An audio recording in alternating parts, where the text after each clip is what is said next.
достар, бүгін сіздермен бірге қамыры өте жұмсақ болып пісетін бауырсақтың рецептісімен бөлісетін боламын. Ол үшін сүтіміз бен суымызды араластырып жылытып аламыз. 11 грамм ашытқы, 1 ас қасық қант, 3 ас қасық ұнымызды қосып араластырып, жылы жерге 30 минутқа қойып қоямыз. Осылай болып көтерілуі тиіс.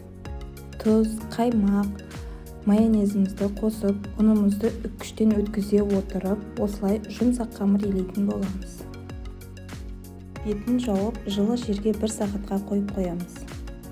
Көтерілген қамырымыздың үстін басып, бетін жауып, тағы да жарты сағатқа қалдырамыз. Ашыған қамырымыз осылай жұп-жұмсақ үлпілдек болып көтерілуі тиіс. Қамырымызды алып, жазық жерге жаямыз.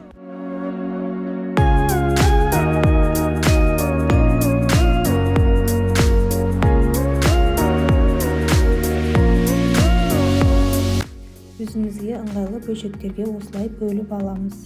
Кесілген бауырсақтарымыздың бетін жауып 5 минутқа қоямыз және қызып тұрған майымызға бауырсақтарымыздың екі жағында жақсылап қызартып пісіріп алатын боламыз.